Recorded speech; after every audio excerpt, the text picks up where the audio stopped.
I was still lying there, arms stretched out, the sharp chemical smell of ink thick in the air, when the mirror on the wall caught my eye. At first, I thought it was the angle. Bad lighting. Shock playing tricks on me. Then I blinked. And the person staring back at me blinked too, but her eyes were wider, softer, framed by lashes I had never had before. "Hey," the tattoo artist said calmly, wiping her gloves. "We're done." I tried to sit up. My balance felt wrong. My center of gravity had shifted, like my body had learned new rules without asking me. My chest felt heavier. My skin, smoother. When I lifted my free hand and touched my face, my fingers traced unfamiliar curves. "No," I whispered. "No, no, no." The artist, Mara, met my gaze in the mirror. There was no anger on her face. Just something steady. Resolved. "I warned you," she said softly. "Actions leave marks." That was when panic finally caught up to me. I'd walked into Mara's studio that afternoon convinced I was in control. Cocky. Careless. The kind of confidence that comes from never having your identity questioned, never having your space invaded. I'd left a cruel review weeks earlier, half-true, exaggerated, written in a bad mood and fueled by ego. I hadn't expected consequences beyond maybe a reply. When she messaged me back asking to make it right, I thought she meant a discount. An apology. A redo. Instead, she had looked me in the eye and said, "You want a piece that reflects who you really are." I laughed. Surprise me. Now, lying there, staring at a reflection that felt like a betrayal, my laugh was gone. "What did you do to me?" My voice sounded different, higher, breathier. That alone nearly broke me. Mara cleaned her station methodically. "I gave you what you dismissed in others," she said. "Vulnerability. Perspective."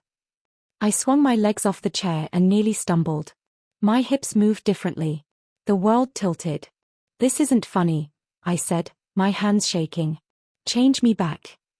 She finally turned, eyes gentle but unyielding. "Not yet." Walking out of the studio felt like stepping onto another planet.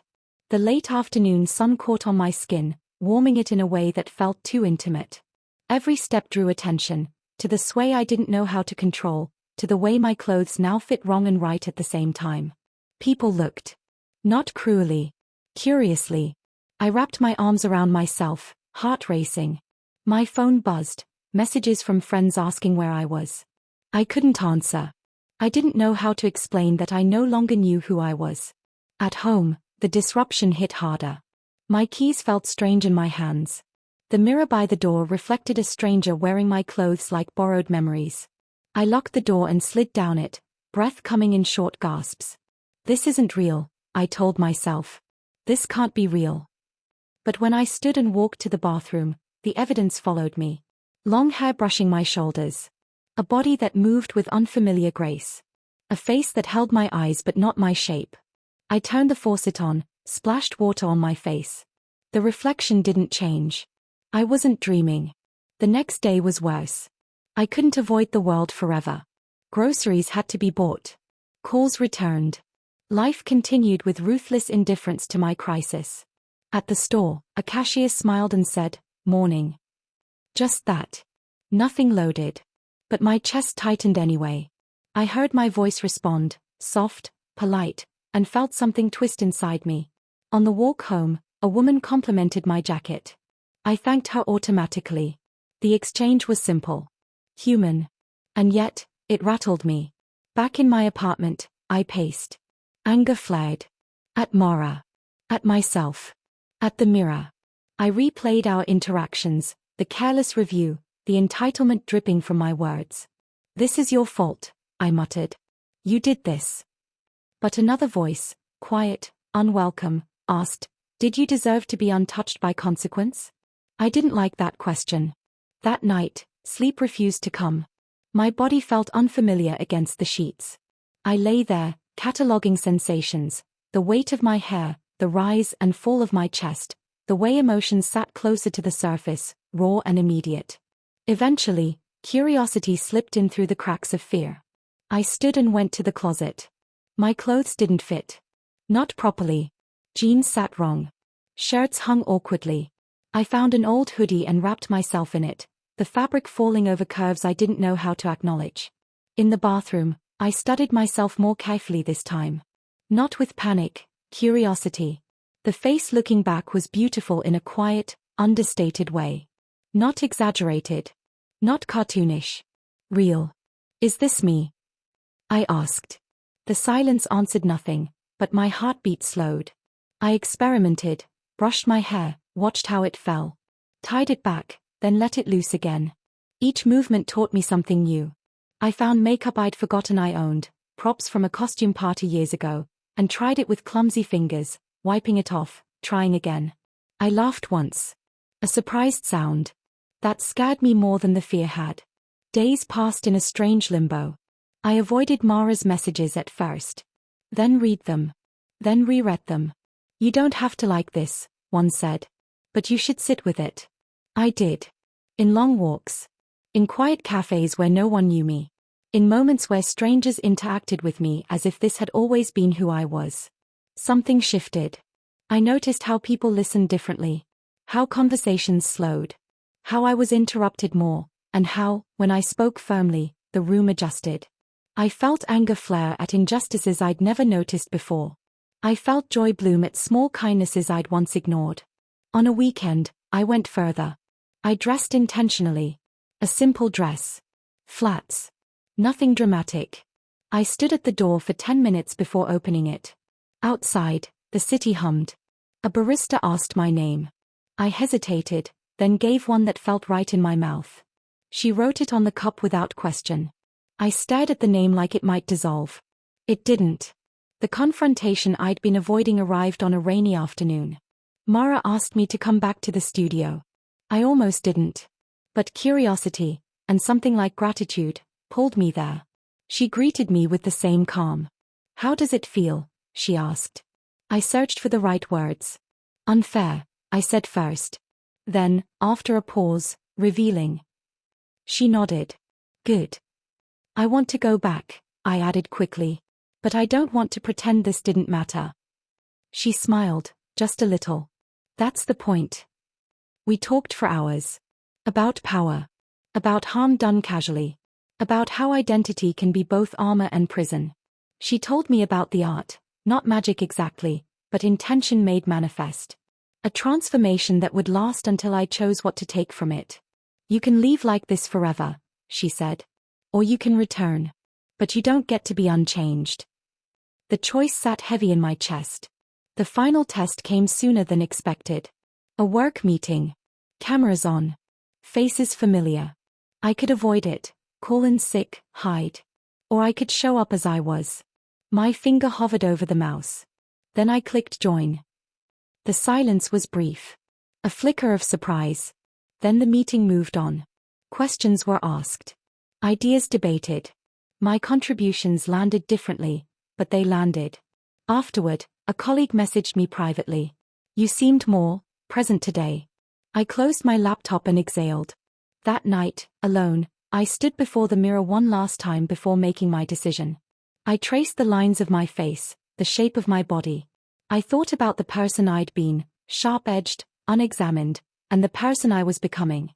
I'm not your revenge, I told my reflection. I'm your lesson. When I returned to the studio, Mara was ready. The reversal wasn't instant. It felt like shedding a skin slowly, carefully.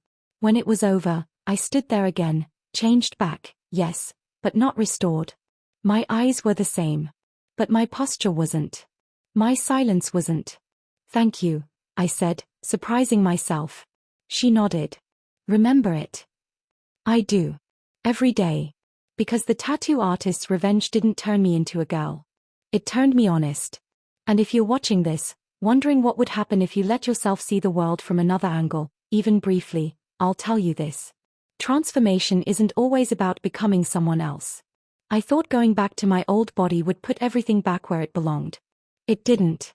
The morning after the reversal, I woke up expecting relief to flood me, to feel restored, complete, finished.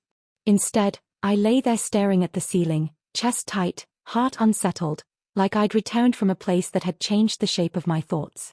My body was familiar again. Too familiar. I swung my legs off the bed and caught my reflection in the mirror across the room. Same jawline. Same shoulders. Same voice when I said, okay. But something was missing. Or maybe something had stayed. Going outside felt different now, not easier, not harder, just louder. I noticed things I'd never noticed before. The way people took up space. The way conversations tilted depending on who spoke first. The way certain looks lingered just a beat too long, or dismissed too quickly. At the cafe, the barista misheard my order and apologized 3 times. I waved it off, but something in my chest twisted. That wasn't necessary, I thought. You don't owe me softness. I'd never thought that before. At work, the same colleagues joked the same jokes. But they landed differently. I heard the edge. The assumption. The comfort of never having to explain yourself. I sat through meetings quieter than usual, watching dynamics unfold like a pattern I'd finally learned how to read. When I spoke, I chose my words carefully, not to dominate, but to be understood. Someone noticed. You've changed, my manager said later, not unkindly. In a good way. I nodded, unsure how to explain that I'd lived a whole other life in the space of days. At home, the silence pressed in. I opened my closet and froze. The hoodie I'd wrapped myself in during those first nights lay folded on the shelf. For a long moment, I just stared at it. Then I pulled it on. The fabric fell differently now, but the memory didn't. I sat on the edge of the bed and let myself remember, really remember. The way my body had moved. The way emotions had felt closer to the surface. The fear, yes, but also the clarity. The strange peace that had come from being seen without explanation. I didn't imagine that, I whispered. And for the first time since the reversal, I admitted the truth I'd been avoiding. Part of me missed her. Mara texted me 3 days later. How are you holding up? I stared at the screen longer than necessary. Different, I typed. Then erased it. Grateful, I typed. Erased again. Finally, still learning. Her reply came quickly. Good. That means it worked. The dreams started that week. Not nightmares. Memories. I'd dream I was walking through the city again, dress brushing my legs, the sound of my own footsteps lighter somehow. I'd hear my voice, clear, certain. I'd wake up with my heart racing and a strange ache behind my ribs. During the day, I caught myself standing differently. Listening more. Interrupting less. When a friend made an offhand comment, something I would have laughed at before, I felt heat rise in my chest. That's not funny, I said, surprising both of us. He blinked. I was joking. I know, I replied. Still. The room went quiet. Then someone nodded. I realized then that the transformation hadn't ended at the studio. It had just changed form. On a quiet Saturday, I did something I hadn't planned to do. I went shopping. Not for costumes. Not for jokes. For clothes that felt right. Neutral. Soft. Pieces that didn't scream identity but didn't hide it either.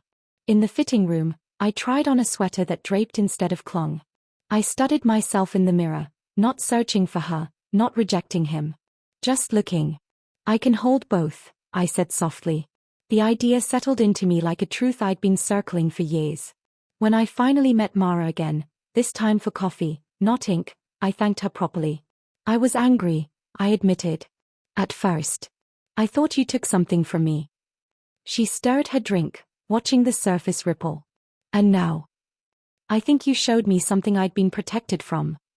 She smiled. That's all I ever wanted. I hesitated. Did you know this would happen? That I wouldn't just go back? She met my gaze. No one ever goes back. That night, I stood in front of the mirror one last time, not to judge, not to escape. To acknowledge. I wasn't the same person who'd walked into that studio full of careless certainty. And I wasn't the woman I'd been for those strange, intense days. I was something in between. Something expanded. And for the first time, that felt like freedom, not confusion. If you're listening to this, wondering what a transformation would reveal about you, here's what I learned the hard way. You don't have to change your body to change your understanding. You don't have to lose yourself to find empathy. And sometimes, the most powerful transformations don't leave visible marks at all.